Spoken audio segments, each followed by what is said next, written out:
You have heard about the horrors of the apartheid system in South Africa. You have heard about the way the terrible white minority stole the land from the noble savages.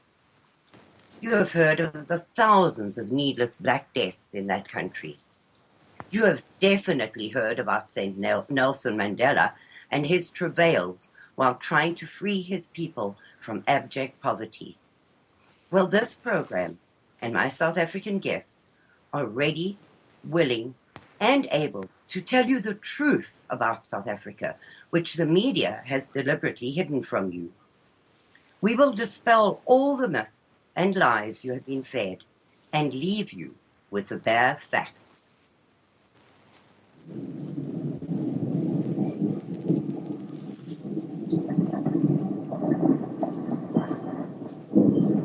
Hoor jy die magtige dreun? Oor die veld kom dit wyd gesweer. Lied van 'n volk se ontwaking, wat harte en sidder en heet.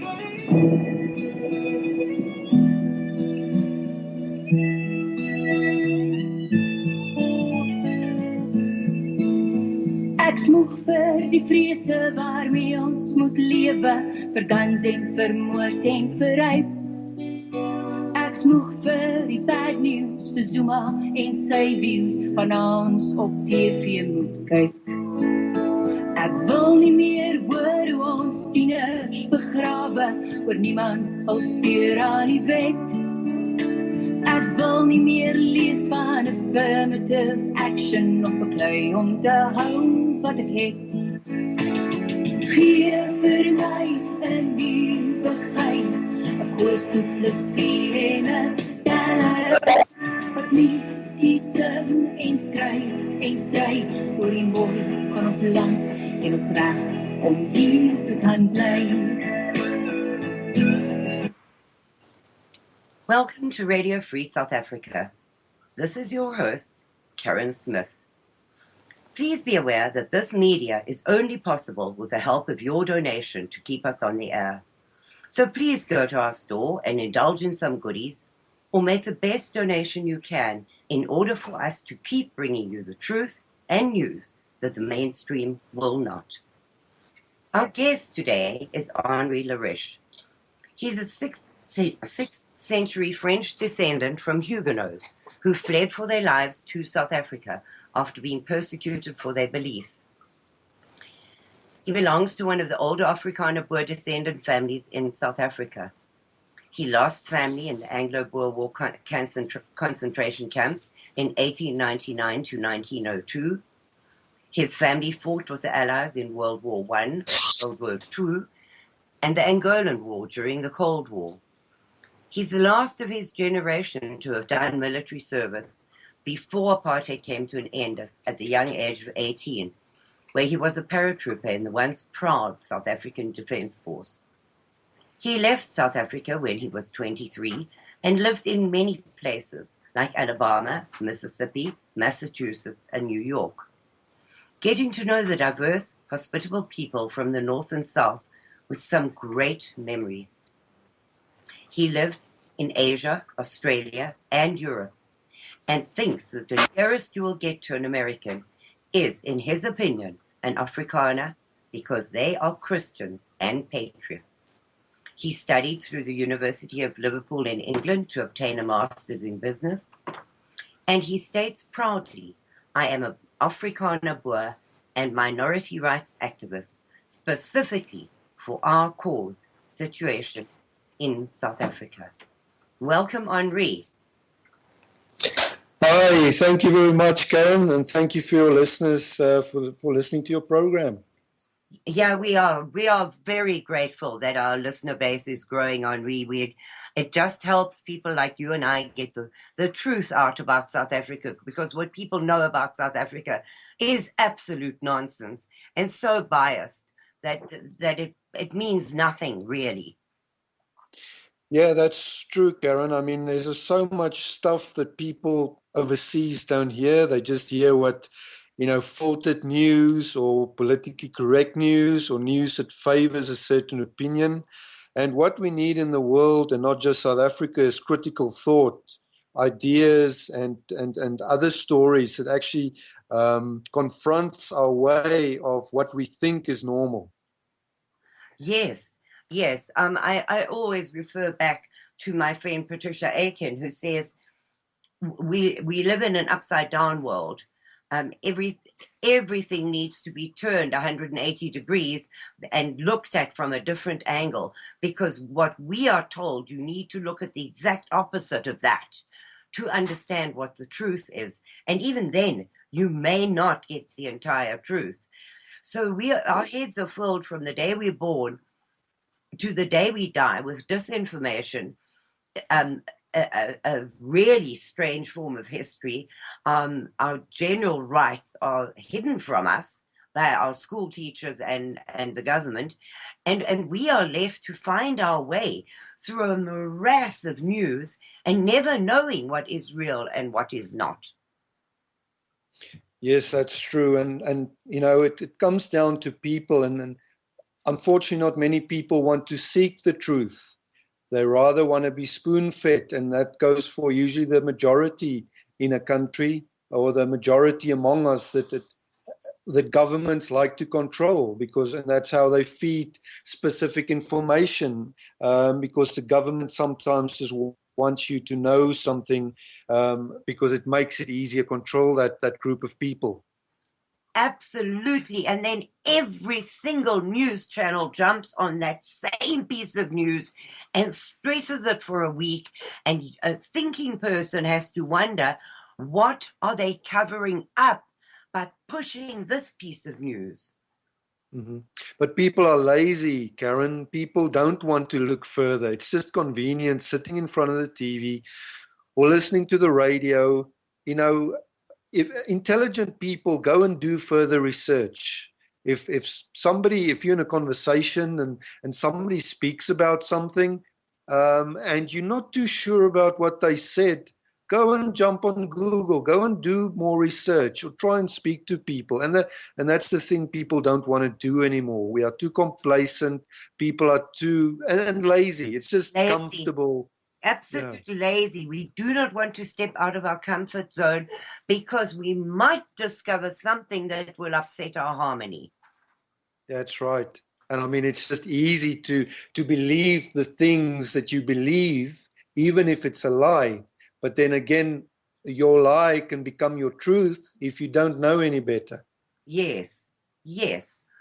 So our first subject for today is racism. And the reason I wanted to talk about this is because there has been this whole uproar in South Africa this last week about racism, but it appears to be only directed against white people. And in America, they are trying to, the DOJ and Obama are trying to pass laws that will have you arrested if you speak out against Islam. So I think it's an appropriate time for us to discuss what has happened in South Africa, how they are going to tighten up those laws to make all whites criminals, literally, and how that will relate back to the United States. So to start, I have an article, a very short one, written by a South African lady, Henri Smith, and I was very impressed with what she said and asked her permission to read it. She says, "This new racial debate has done one thing and one thing only. It took the spotlight off of Zuma. Anyone and everyone is now too scared to post anything. I, for one, will still be highlighting the truth, no matter the color of the truth. I understand that we were under intense pressure to change the face of South Africa. And although I voted no in the referendum, I truly hoped that the new South Africa would work for one and all. The blame game still goes on after all these years. And where do the powers that be lay the blame? Right back at the white people's door. I know there are a few diehard people that are truly still practicing hardcore racism. The rest of us, we just want to get on with our lives. Does any one person believe that in a democracy we're in now, that all whites are rich and bigots. And that does not even take into account the numbers of white versus black. How is it then that there's never, ever this outrage when people of color call for the wiping us out and of everything that has been accomplished by us for all? Could someone please help me understand this, as I am at a loss for words? Calls for killing all whites, chasing them into the sea, that is just normal conversation. This is ridiculous, taking into account the numbers. I have no axe to grind with anyone, but if you have been a victim of black on white crime on 3 separate occasions, you can understand my apprehension when dealing with people of color. I will never willfully harm any person, no matter their skin color. But I will not support this witch hunt currently sweeping the country. I am against forced integration because then you make the assumption that this will all go away. As a matter of fact, this is exactly why things do not go all that rainbow-like. Stop looking at white people all the time for the shortcomings of the government you yourself voted for. Lay blame where blame is due. An unknown lady making a very ugly remark. Wish this same indignation could be shown when white farmers are murdered. But this is a taboo subject because of exactly the skin color. So I go on and on and on. But it seems in this so-called democracy, the only culprits are people with a white skin. Your comments, Henri? Yes, it's a very good comment by her. Racism right now, many in the media, when it started off with, as your listeners, maybe your listeners are not familiar with this, was Penny Sparrow. She wrote an article on a Facebook, and she referred to black people after the beaches was littered and a lot of black people went to the beaches. She referred and said from now on she will refer to them as monkeys. That to me was a very ignorant, racist comment. And then further on, another guy in the same week said the majority, it was Chris Hart, he was an economics guy for a well-known bank here. He said the majority has got a sense of entitlement and they are suppressing the minority, and they went all up in a hoo-ha and called that racist too. And that I don't agree with. That for me was not racist at all. We are seeing a thing where it's just one-sided side where they're trying to put color to racism, to say it's only white people that are racist. But after this Penny Sparrow's comment, there was black commentators on Twitter and Facebook that actually called to annihilate all white people, to exterminate white people. And this after a stupid comment, yes, and it probably snowballed from there, but here we've got Penny Sparrow calling black people monkeys because they don't clean up the beach and litter the beach, and the next moment you got black people talking about exterminating a whole group. And of course, the governing party was quick to say, and the governing party is the ANC, they were quick to say we've got to have a law to criminalize racism, similar to the law that they've got in Germany if you deny the Holocaust. And actually, I support such a law because in the end, the ANC is going to have a bigger problem than what they actually thought of. Because a lot of other people, maybe black people, there will probably be more black people in jail than white people. But if they are going to make it a similar law as the Holocaust, then they can word it in such a way that it only targets a specific group that speaks out and say, like, one of the things they said was, if you speak well of apartheid, you can be accused of racism and you can go to jail. Yes. So that makes things, I mean, one of the opposition party people actually mentioned, or she retweeted a tweet that said P.W. Botha, one of the apartheid leaders, was actually a better leader than the current president of South Africa. Now, it doesn't mean P.W. Botha was a nice guy. She just retweeted something of somebody else to say he was a better leader. And that could actually send her to jail now, according to these ANC people. But they will manipulate this law to benefit themselves. And my crux of the situation is, if we do not deal with racism in a balanced way, we're going to have huge issues, not just in South Africa, but also, as we see, in the United States. Absolutely, Henri, because I think it was Front National and one of the agricultural unions have also reported black racism. Now, the racism coming out of the blacks goes like this. This is a South African cop. He's a forensic investigator, and he posted, "We must introduce black apartheid. When the Black Messiah dies, we'll commit a genocide. I hate whites." And so on. Now that guy is still working in the police and has had no action taken against him. Some of these are so rude that I actually can't read them on air. But they say the most terrible things. That is definitely an incitement to genocide of the whites, and no action gets taken against them. Because this week, one of the black guys said we must kill all whites. They're the only good whites is a dead white. And he works for the ANC government. He's been put on indefinite leave on full pay, whereas Chris Hart from Standard Bank has been fired. So there is no justice for all. It only applies against the whites. That's right, and it comes back to this whole ideology that they are trying to push, where white people are bad, black people are good. And what we are seeing, if this goes on at this current rate, we are entering a stage of black supremacy.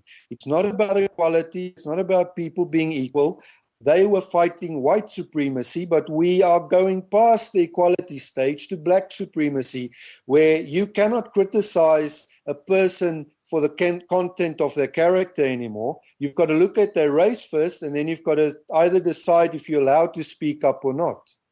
And as Voltaire, one of those famous philosophers, said once in the 17th century, and incidentally, he was actually a friend of Henri le Riche in the 17th century. And Voltaire said, if you really want to see who you are not allowed to, if you really want to see who rules over you, then you've got to see who you're not allowed to criticize. And the thing is, as more we criticize the ANC, the more they're trying to shut us up, say anything, even with small criticism. If you just criticize somebody or just look bad at somebody and you happen to be white, immediately you are called a racist. So it's a form of control to shut you up, to put you in your place, to show you who's boss. Okay, Supremacy. So there are two things I'd like to comment on. This week, a South African police person parked his car in a disabled parking lot, and a disabled woman said to him, could he please move because he is not disabled and she is, so could she please have the spot? Well, he called her an effing white bitch and he'll kill her and he knows where she lives, etc., etc. And she had no recourse against that. And they're allowed to do that. And then the other thing I would like to say is that Joe Slovo himself said that racism is used to oppress a minority. And therefore, a minority cannot be racist. Now, he is one of the ANC heroes, and those were his words. So do they not see that the white minority is outnumbered 8 or 10 to 1 in South Africa. And yet they are the only ones that are considered racist. Yeah, and I actually spoke to a black friend of mine, and he also told me, Henry, one of the biggest group of racist people in this country are black. And the thing is, if we don't take this on and start speaking about this problem, this group will grow bigger and bigger because they can get away with it. And it's similar to alcoholic. The alcoholic wants help or he doesn't want help. But you cannot help an alcoholic if they don't admit to their problem. Now, the black racism is the elephant in the room as far as I'm concerned. And it's not acknowledging the problem. It's just pointing fingers. Yes, we have a problem with white racism. There is white racists among us. I mean, that's a fact. But the majority of people, I wouldn't say, black or white is racist. But we need to start looking at the other side, the black side. And the only people I believe that can really bring this to the forth is black people that needs to start speaking up against this. And we don't see that. No, we don't see it at all, because I've been reading with interest the articles by white people and the articles by black people. Now, they both say that the white people need to take cognizance of their white privilege and their white rights and their white, because they are the racists. I can't understand it, because FN started a Facebook page to report the black racism that is allowed on Facebook. It is never banned. It is left there. And within hours, they had 900 examples of black racism. Now, on the day after the Penny Sparrow event, where she said they were monkeys because they just picked things up and dropped them and left them lying, within hours of her having said that, we found over 900 black horrible, and I mean horrible, racist comments, which are now posted on that Facebook page. Now, these are not slight insults like calling you a mischievous monkey for dropping dirt on the beach. These are, we are going to get our guns, we are going to get our pangas, we are going to attack you in your sleep, we are going to drive you into the sea. The only good white person is a dead white person. We don't need you in our country, and you do not belong here. Now, you see front page pictures of the ANC going to a police station to lay criminal charges against Hart and Penny Sparrow. But the black guys, nothing is being done. So these new laws are racist in and of themselves. That's true, Karen. But you know what? I also think white people is a problem, because white people are bloody lazy. Many white people could also have gone to the police and gone and made charges. But I think it's also a thing about being complacent, being about lazy, and you've got to give it to black people at least for doing that. And we've got ourselves to blame as well.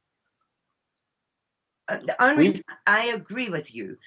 I have said many, many times that the one thing that I really, truly admire about South African black people is when they don't do something, they stand together in their thousands and go and complain about it. And none of them say, no, I have to be at work today, or no, I can't do it because I've got a hangnail, or they stand up in their tens of thousands and they march through the streets and they make their point. Whites are not prepared to do that. true. And if you think of maybe in the future now, 30, 50 years, maybe 100 years from now, and people are going to do research, or somebody's going to write a book. They're going to look up all the incidents of this racism. These incidents happened last week, to see how big the racism was, to write a book about racism in South Africa. And what they're going to see is there were so many black people that made police cases against these few white racist comments, and they're probably not going to find many about black on white racism.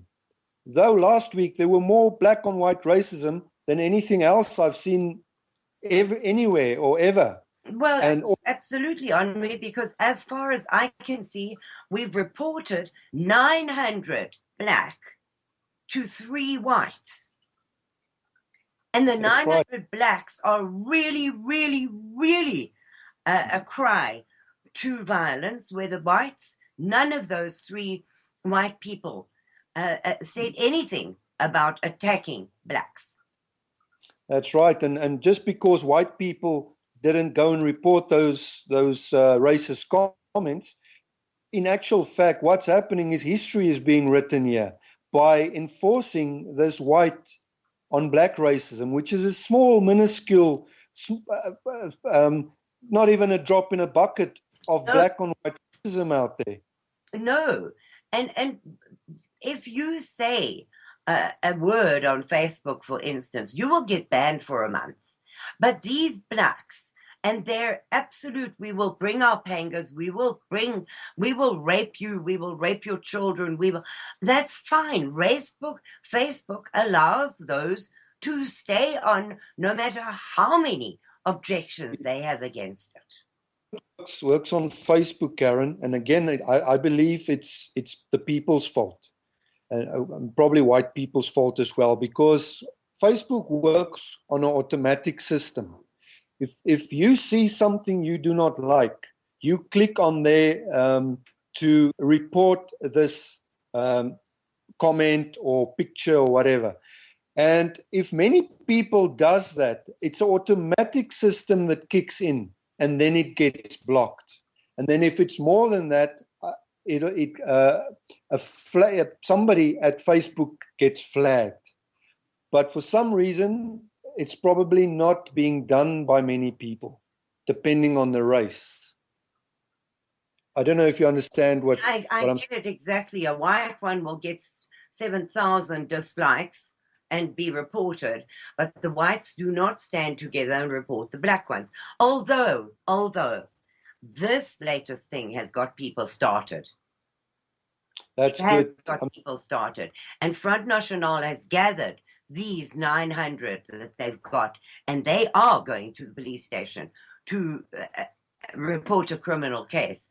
The litmus test, of course, will be whether the police do anything about it or not. Yes, that's going to be not just, I think what they should do is not just go to the police, but they should also go to I think it's the Human Rights Commission, and report each of those things online. Because if the police doesn't do it, at least the Human Rights Commission have to give them an answer, and the Human Rights Commission can follow up with the police. I just read this article that the Human Rights Commission says there is no such thing as reverse racism. No such thing. So in other words, the blacks being racist to the whites is not reverse racism and doesn't need to be looked at. I wonder, does it maybe depend if they see it as just racism, black on white or white on black? Do they just see it maybe just as racism? Is that no, that wasn't what I understood from the article. Oh, well, then it seems some hope. It just sounds awful if they play that ideology motive on this as well, where only whites can be racist. That just questions the Human Rights Commission's balance in these type of things then. Absolutely, because look at what happened to Sunette Bridges. She was taken to the Human Rights Court 3 times, and they ensured that the court she had to go to was the furthest one from where she lived. She lived in Gauteng, and they had the court case in Cape Town. So she had to fly down there 3 times with her lawyers and everything. First 2 times they didn't have the case. And the 3rd time when the case came up, she was accused of allowing people, not herself posting racism, allowing people to post racism on her page. Now, that is how far they will go to entrap and incriminate a white person. Yes, if people are sometimes tell people they've got to be very careful what they post. And I didn't know this to be the case, but it's actually, I can also get into huge problems if I post something that's just a normal comment, but somebody comes and posts something on my wall that's racist. Yes. I didn't know that. So that is something that can get you in deep, deep trouble. Well, it costs Sunette hundreds of thousands of rands to come to the end of that case. But it's been a ridiculous thing, and as I see it, these new laws are still going to be against whites only, because if this counselor was suspended from his job on full pay, he's going to get a promotion or be moved sideways into another job, while this economist from Standard Bank has been fired, and he will never get another job. Yeah, it's creating a very bad precedent for the future, for people to be really equal. And we need to talk about these things. We need to talk about racism because, like that example of an alcoholic I gave, when you've got a problem like that, the only way to find a solution is to talk about it. But if you're not allowed to talk about the problem is only going to get worse. Yes. And that's how it looks like for us at this stage. And it coincides with what's happening in America. It looks like all these socialist, communist, Marxist groups are working together for a common good for themselves. Throughout the world. Because if you look at Germany today, Angela Merkel refuses to take any action against these Islamic people who raped 1,000 white girls one evening, and she blames it on the victims. Wow. I've read about that, what happened this week, and I think it's also a turning point, even just for their careers. And talking about the turning point, even what happened with last week with this racism thing in South Africa, it was a political party that became hysterical. So in my point of view, it's a party that's dying. This party, that's a sign of a party that's dying. Yes. And in Europe, again, it's going to be the start of a party that's going to die with what's happened over there. To be taken over by what? By Sharia, because they now outnumber everybody? Yeah, I think the people in Europe is just totally fed up with what's happening over there right now. And what happened this week is just the cherry on top that's just going to start going downhill from now with public opinion. We have some very interesting comments in the chat room, which I'd like to tell you about. Sure, yes. Yeah. Socialism is when the sheep blindly agrees with the wolves. Now, is that not what we would call our libtard protected whites in South Africa? Because they blindly agree with everything in order not to rock the boat and to maintain their standards. Yeah, that's what we call appeasement, and a group of people, they're afraid of black anger. They don't want to make the black majority angry, which is understood in a way. But, the more you are afraid to anger this black rage, the more this group is pushing until something's going to give, because you've got to put your foot down somewhere, and you've got to unite with people of all races, even though in the minority, to try and embrace each other with the same values. And I mean, there's many good people from all races in this country, but when you walk in the streets, you would say the majority of the people are good here, but we are being held at ransom by a small extremist minority, and who are headed by the South African government. Yes, and lots of the other parties going on here with like the Economic Freedom Fighters, which is an organization. Yeah. I have a whole story here. If we have time, I will talk about that, because the things that they said this week are absolutely astonishing, and yet they will never be censored for it, ever, because it's okay if they do it. Yes, and then they're using the past to excuse their racism, and they're blatantly racist. If they could, if anybody else said that, they would get into trouble, but these guys get away with it. And recently they went to Oxford in England to go and get more support for their case. And they did support. The libtard students at Oxford stood up and cheered that man. I don't get it. He's not a good speaker. He is so totally communist in his ideas.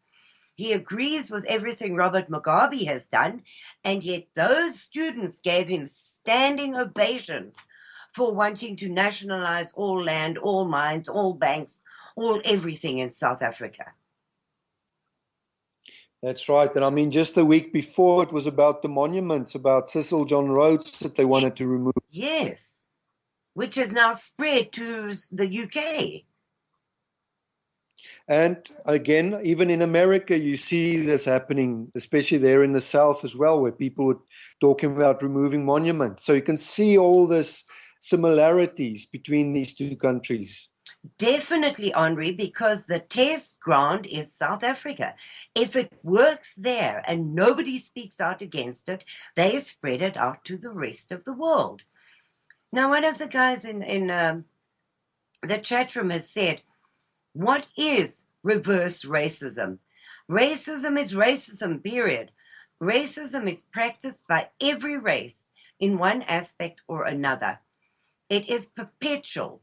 People are not born racist, but they become racist because others are racist against them. Now, his second statement, Henri, works for me because you have seen this week that very, very liberal lady who was raped. She was for as much immigration from the rest of Africa as possible. We must all sit and sing Kumbaya with these people. We must love them and hug them and everything will go right. Well, she got gang raped. And now suddenly her anti-racist stance has changed dramatically. So I agree with him. We are not born racist, but become racist because others are racist against us. And the other guy who said racism is practiced by every race is also true, because if you leave people alone, you don't try and force them to integrate. They live in areas with their own people. They don't want to spread out into other areas with nationalities, languages, and customs that they don't understand. I totally agree with that, Karen. This thing swings both ways. I love different people. I love different languages. but I also support the person that don't love languages and different cultures. You've got to be tolerant of both sides. But the Yes. current seeing in this world is it's a certain, and it's a left wing. They want to force only their tolerance or what they perceive as tolerance. And as soon as you don't agree with them, they're very intolerant. Yes. And Blackbird 9 says the first block is the self-censor that is afraid to post their full truth. Now, that I spoke about in my opening comments. The second block is these self-appointed politicruks that are authorized to censor content. So these are the people who have that powerful pen in their hand and can just censor you because they don't like what you said. So you attack the people with fear of the guy with the pen. And it's working. Oh, it's definitely working, and it's scaring people because it's a way to conform everyone. You know, the government wants everybody to conform into one type of thinking, and even where you get many white people that buys into this white privilege and this white supremacy thing. But even in South Africa, what we're seeing, it's getting so silly now. I think this whole thing at some stage in the future is going to implode because it's just getting past the silly stage. And becoming more and more blatant that it is directed against whites only. They can't, if they really pass these laws and the blacks are not seen to have to suffer under those laws, they are outing themselves as the biggest racists in the world. They are reinventing the wheel. They are the next group of people that will become the next racists. So we're just turning the wheel again. And it's going to have the same consequences. If they do turn into these black supremacists, they're going to come to a fall. And history and people be very forgiving. I mean, it's like I used to give a good example. During the Boer War, we had the support of the international community. When when Britain attacked us, the international community supported us. And because we were the downtrodden people, we were being attacked by the bullies and the aggressors and a big supreme power. And then we lost the war, but we got into power. And then we can say we became arrogant with power, and we started doing to other people what the British did to us. And then the black people, we started forcing our language on them. Eventually, the international community started supporting them. Black people came into power. And what we are seeing now is the black people are becoming arrogant. And they will come to a fall, just like we came to a fall. And the whole cycle will repeat. But it seems we still have to go through a whole cycle of reinventing the wheel, and it's going to be, it's going to be hard going because we can see where we're leading. We don't have to go through this.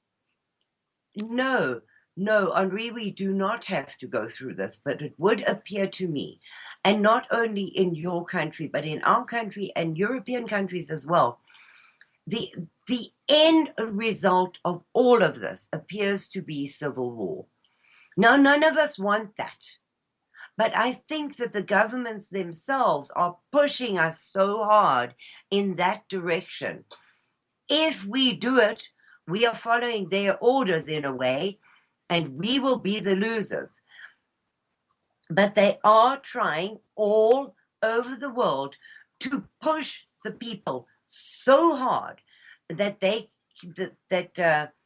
we will fire the first shots, and then they can declare a state of emergency, etc., bring out the militia, bring out the troops, and we are the losers. Yes, it seems like worldwide the government is rubbing up the people against each other. Black, white, Jewish, Islam. whatever, just looks like they want people to start wars with each other and civil wars. So that they can step in as peacekeepers and maintain their power. Yes, It's it a just doesn't, it looks... situation to be in, because we either sit and take this or we stand up and fight it, and either way we are losing. Yes, I really, the future doesn't look too well. People are getting poorer. The black people are getting poorer. The cake is only so small. The cake is not getting bigger. There's no more jobs getting in. And after that finance minister fiasco, where we had, 3 finance ministers in 24 hours, it just shows that the country is in serious trouble. And maybe if we just get, if we just get a new president, but that's just the head of the snake. We're still sitting with the body. Exactly. And he does not control the body. No, there's bigger forces at play with this whole. It's like I spoke to a friend earlier. The current president, he's probably a nice guy that you can chat to, and he looks like a jovial guy. But if I was in power, he's the type of guy I would like, because I can easily manipulate him. And that's what's probably currently happening. He's just easy manipulated by somebody else, by other groups of people. Yeah, and I don't like to go into the New World Order or the Zionists or whatever. I mean, we just accept that there is a higher group of people manipulating. Yeah, but I don't even go that far. I'm just talking in the sense of the ANC and groups behind him. Yes. He's just a puppet. Yes, absolutely. And a damn idiotic puppet at that, who can't even read numbers, but we won't go there either. I would like to talk about now the gun registration, gun confiscation, and the results of that, because it's happened in South Africa, and Obama is hell-bent to make it happen here. And we need to give Americans the reasons why they shouldn't do it.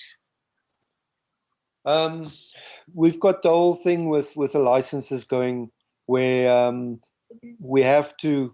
It just makes things difficult more for people to get weapons, and not just more the law-abiding citizens. The criminals can still get weapons, and we have one of the countries with the biggest crime rates, a lot of murders, gun violence, but it's not law-abiding citizens. It's people that obtained guns illegally. So with these laws coming in, it's just punishing the people, the law-abiding citizens, not the criminals. They can still get guns.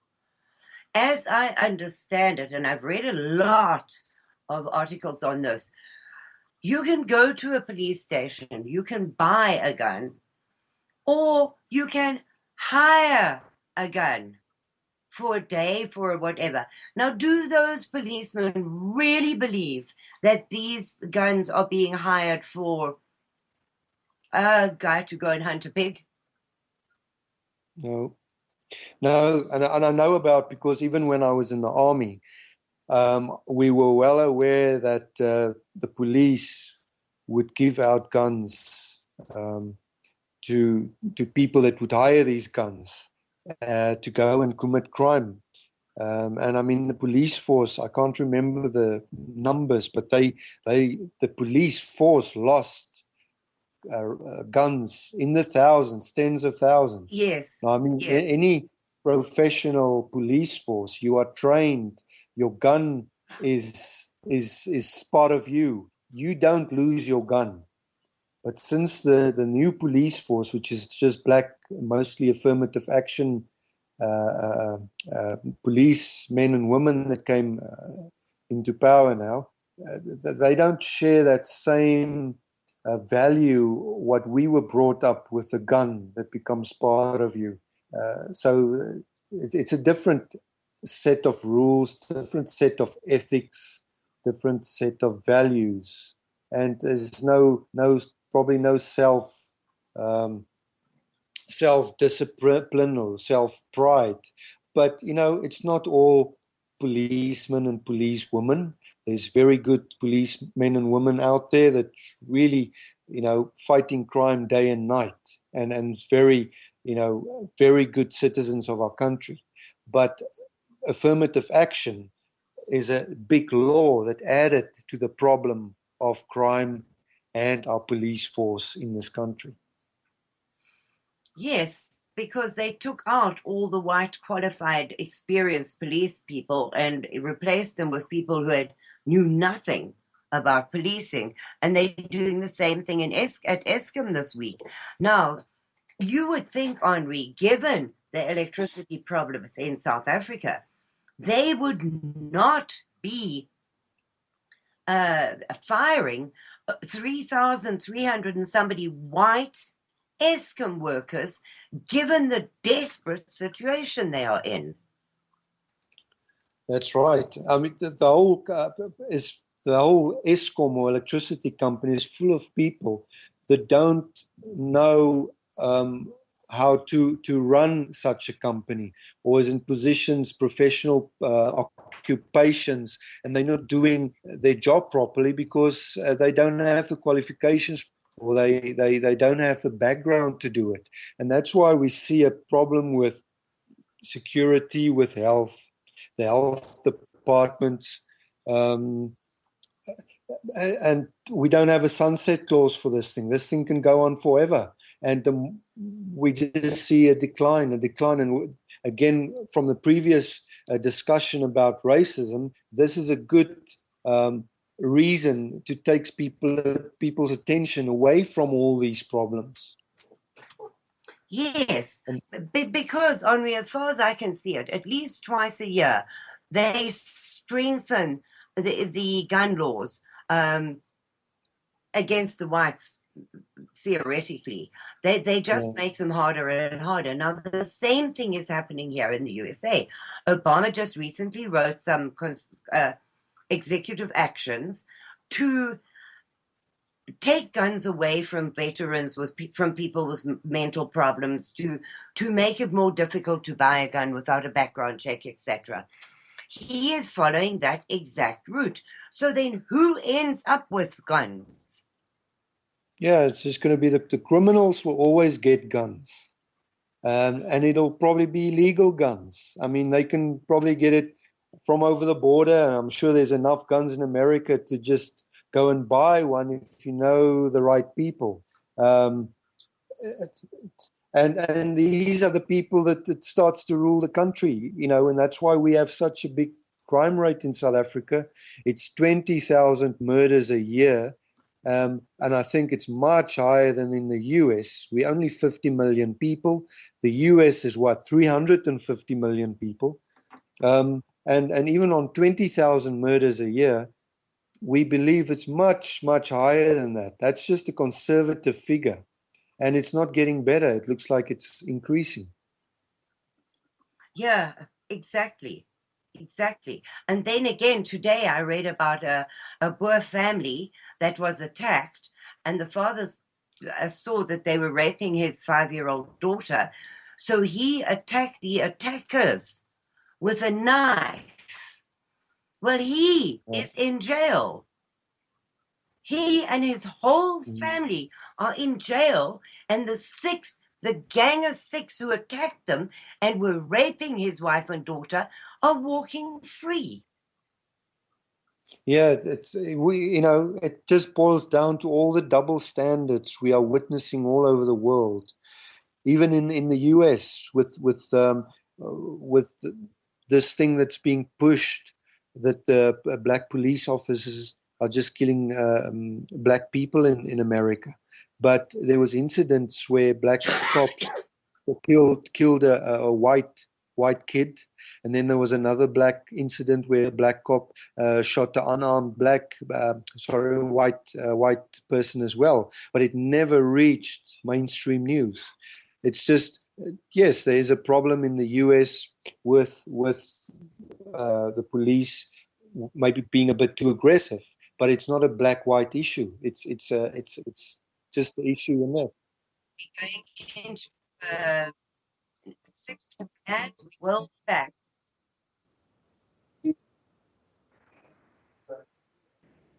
You're listening to Free South Africa on Revolution Radio at freedomslips.com. This is your host, Karen Smith, and our guest today is Henri le Riche, all the way from South Africa. After every show, I get dozens of emails asking me how they can help white South Africans.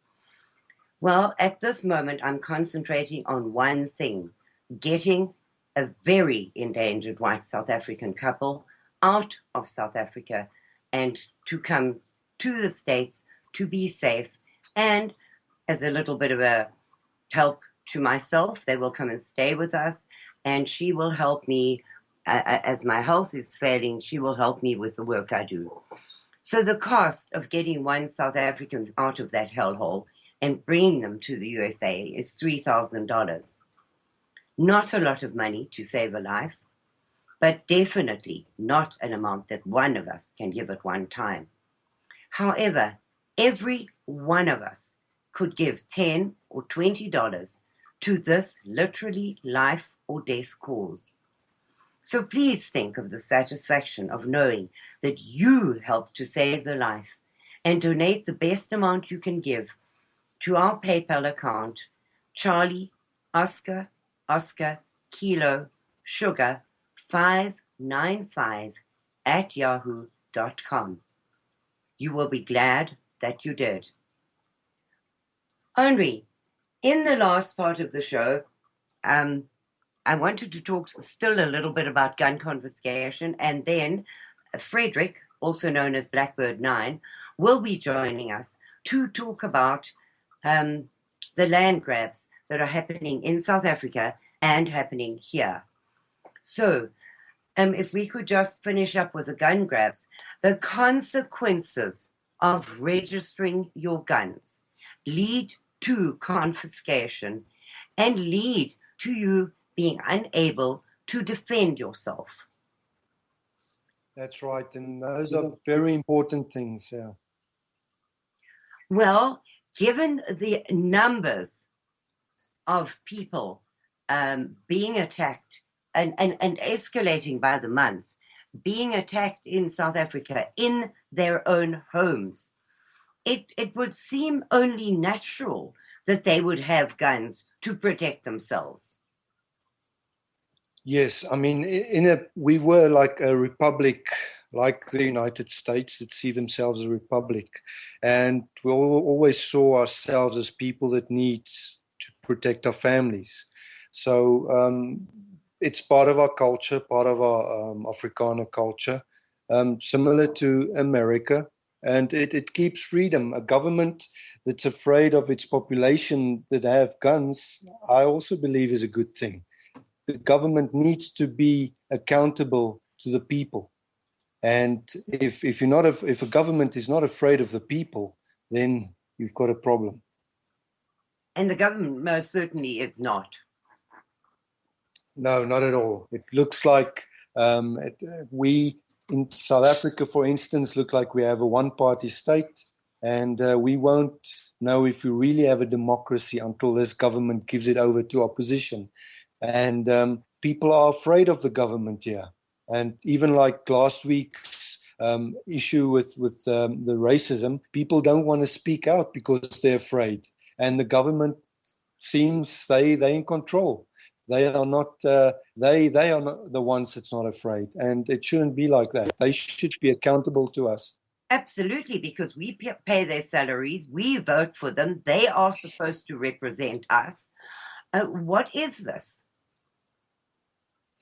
Well, like I say, we would like to think we live in a democracy, but until this government don't give over power to opposition peacefully, that's the day we will really find out if we have a democracy or not. So right now, I call it more, it's the People's Republic of South Africa. And that's similar to what, the People's Republic in China is. I don't see us as a democracy at all. It's more like a one party. We're heading for a one party state, if we do not get a proper opposition, and we'll see it hopefully with this next election, if what will come out of this. We all hope, and we'll probably hope for a miracle. Yes, absolutely. But well, Patricia, who is joining us in a few, agrees with me that we need to pray to that same God of the Battle of Blood River, because he came through for the Boers at that time, and there's absolutely no reason why he shouldn't again. And I agree with you there. I mean, religion is very important. We need to focus to God, and we need to reestablish our faith, which makes us strong. And it will definitely help us to get focus for the future. Exactly. So, Frederick, I see you are there. Well, hello there. Frederick, meet Henri. Henri, meet Frederick. Hi, Frederick. Nice to meet you. Very nice to meet you, sir. Thank you. I very much enjoyed the first hour. I learned a lot. Thank you very much. I'm glad you enjoyed it. Sitting here taking notes, going, I need to research that and that and that and that. Well, we try really hard to give you new information, to dispel the nonsense that you have been told in the past.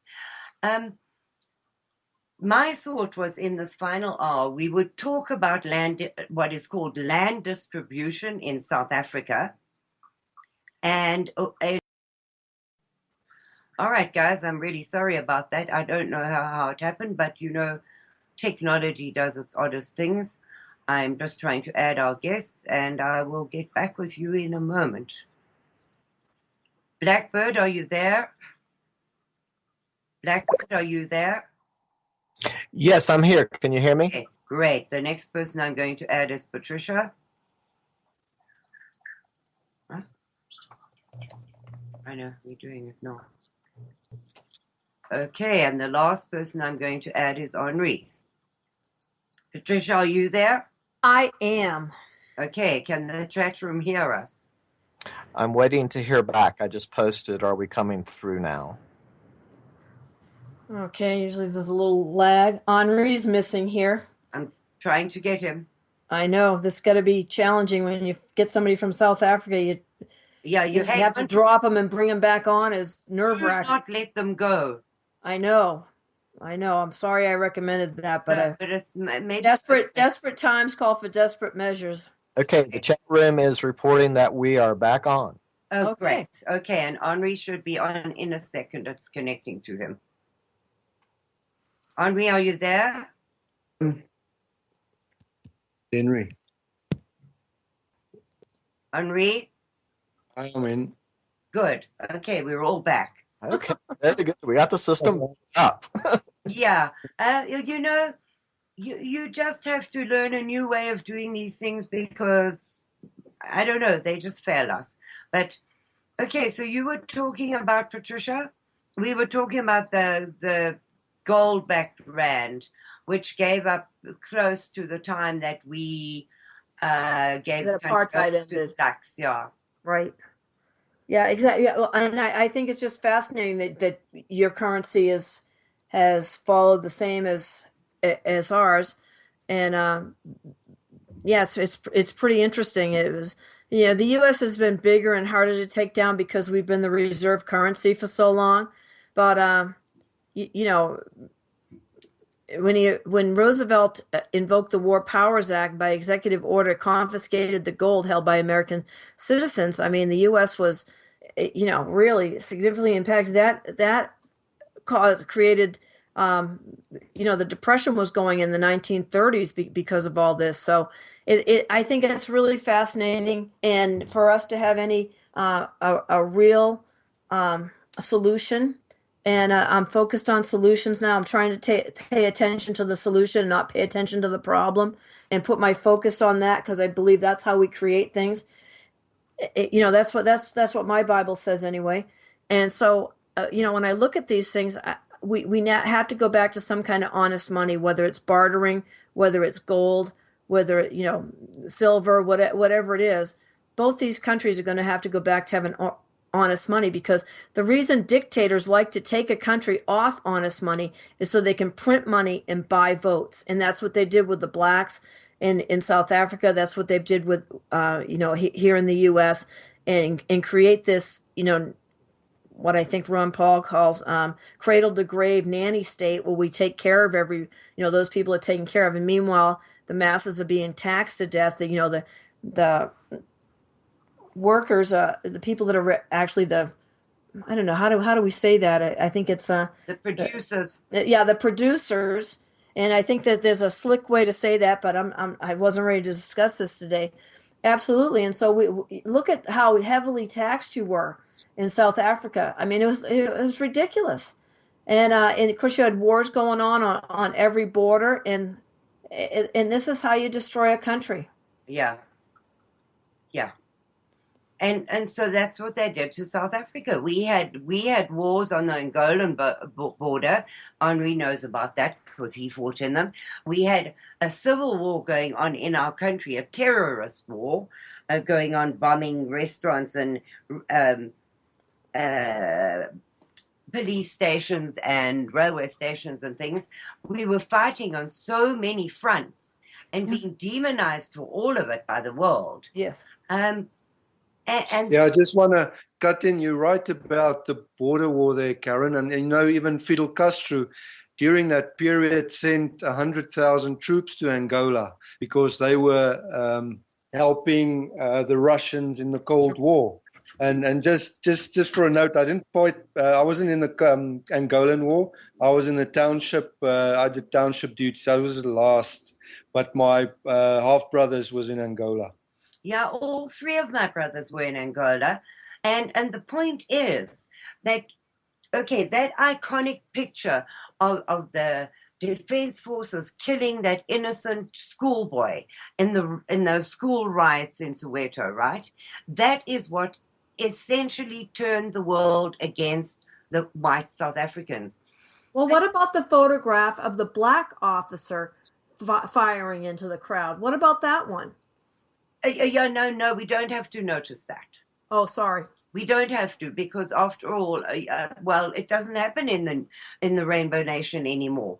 But what the world is not understanding is that those people put the young kids in front of the crowd when the police said they were going to fire on them. Am I correct in that, Henri? Yes, the typical human shields you hear about, like even in the Middle East, some people, groups using that type of strategy, and it's the ANC is also in allies with the pro-Palestine group. So all the same tactics, all the same propaganda, like all that stuff is being recycled and reused now in modern times again. Yes. And so that one picture was used to bring a whole culture of apartheid down. And yet it was the blacks themselves that did that. The blacks that very day had attacked a police station, killed a whole bunch of policemen, and then taken to the streets to riot. So we, as white South Africans, fighting a war on our borders and inside our country, retaliated. That's right. And one thing that's quite relevant now is we lost the propaganda war. Yes. By the Russians was just too good with the propaganda, and the West people, even in America, bought into that propaganda, and we lost. Mm. Well, exactly, and that's all propaganda, and it's amazing the mind control that they work out with that. Let me ask them, the other major push here, a major segment that's really accomplished a lot of things against the Constitution, against private ownership, is the environmental movement here in the U.S. That has been effectively run against the people because they've made it sound like, before the 60s, land only was beneficial if it was managed by humans. If it was managed by people that were able to extract the minerals, use them for a good thing, ranchers using the land, they're the original conservationists. and things. But then this environmental movement came out where the land itself was worshipped. You couldn't touch it. Right now, they're always, whenever I go to any kind of a meeting about the land here in Nevada, you always have these environmental green groups getting up and saying, oh, we want to preserve the land for future generations. No, that's code. We want to lock the land away from future generations. Is there some kind of an environmental movement that's gone on in South Africa as well?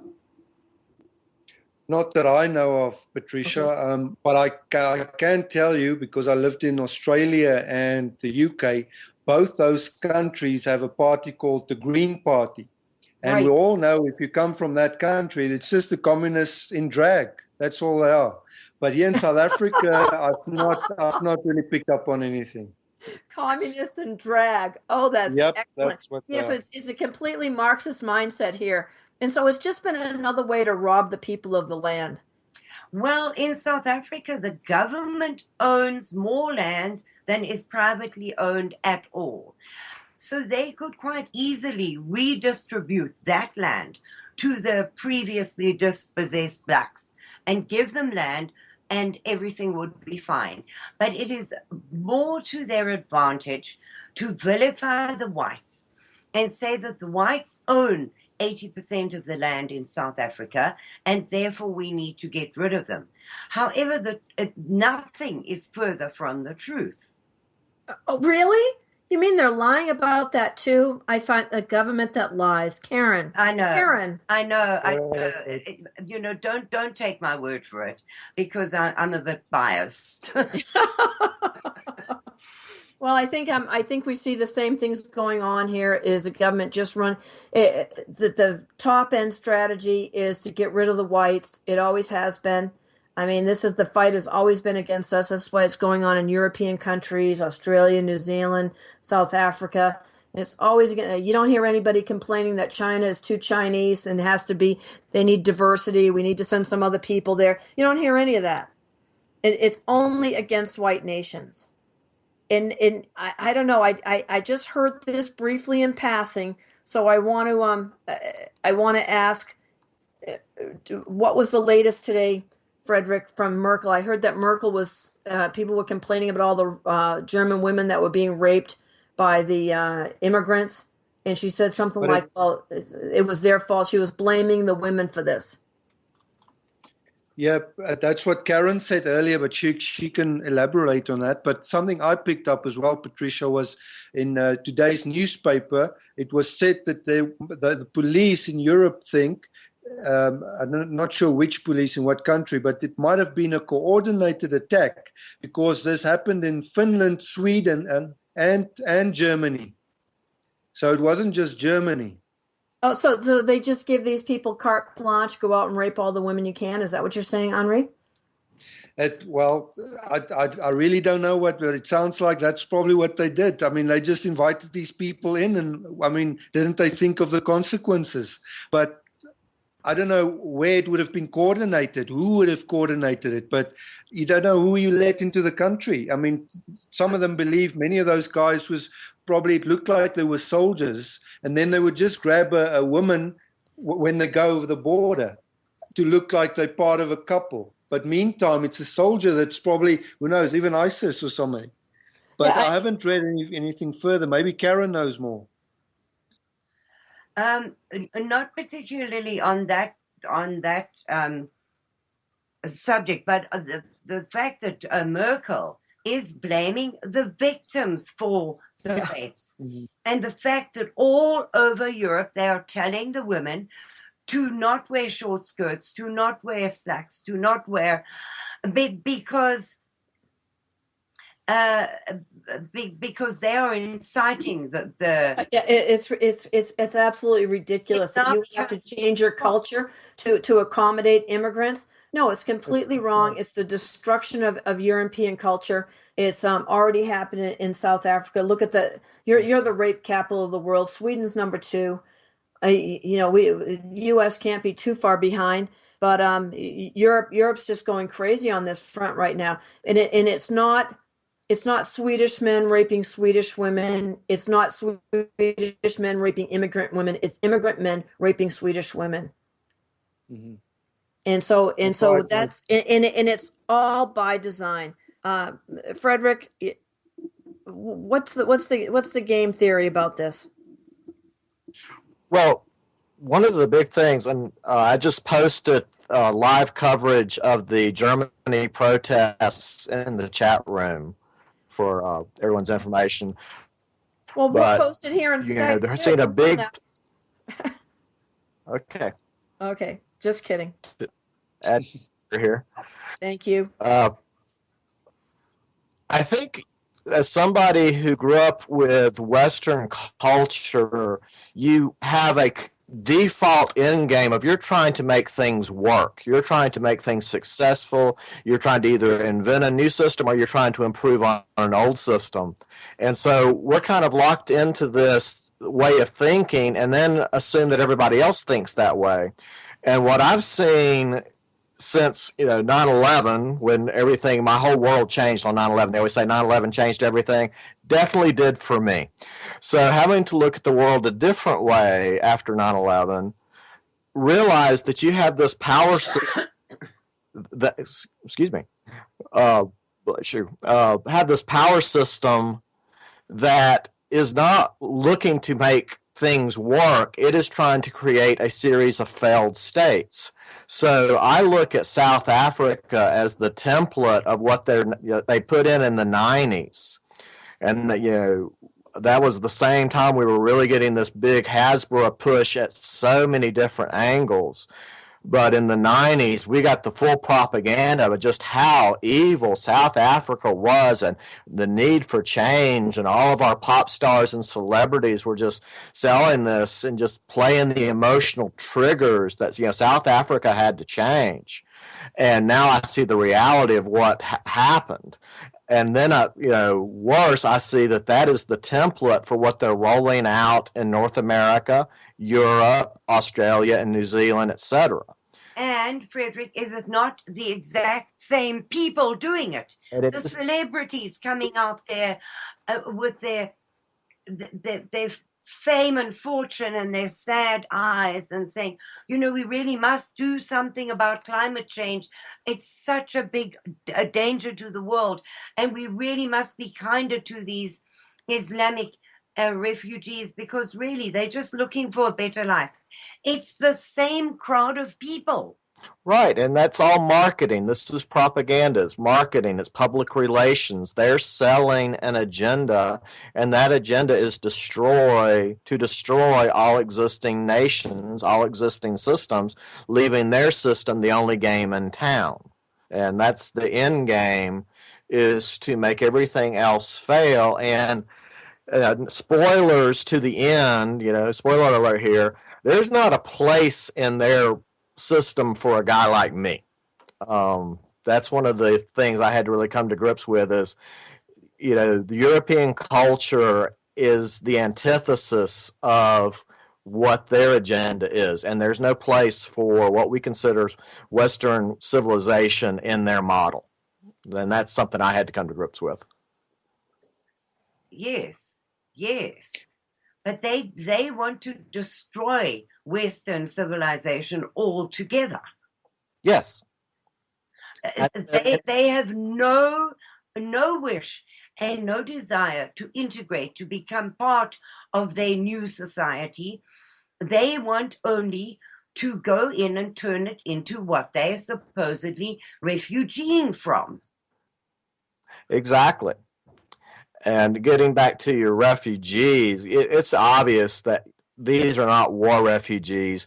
You're not seeing women with small children. You're not seeing elderly. You're not seeing handicapped people. You're seeing young fighting age men. There you go. And one of the tactics that this same group has used throughout history is to release the prisoners from one country onto another country. And so I question how many of these so-called war refugees are people from the prisons there that were murderers and rapists and skilled thugs, and that's why they were in jail to begin with. Oh, I agree they've emptied the prisons. And then just the amount of mercenary firms all over the world where people will go in and do anything for a Yankee dollar. And so you've got that, the prison aspect of people that are sociopaths, psychopaths, are willing to rape, are willing to murder, are willing to do horrible things to innocent people because of whatever psychology they have. And then your trained mercenaries. And then you've got your intelligence aspects of the people coordinating these groups. And so that's what we're up against is that kind of what I call in game theory fourth generational asymmetrical warfare. It's war unlike any war we've ever seen, and we've got to level up to see how it works so that we can train everybody else on how it works.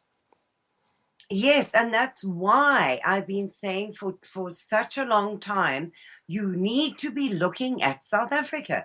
The final horrors of South Africa have not reached Europe yet. They've seen the tip of the iceberg. They do still have time to stop it. But if they don't, the self-same 80,000 white tortured to death is going to happen in their countries. And you need to pay attention and stand up and say, enough right now, before you start getting killed in those numbers. Karen, Monica Huggins said it best. We don't have an immigration problem. We don't have a black problem. We have a white problem. White people are stupid. It would appear we've come to the end of the show, guys. Thank you very, very much. I hope we can just end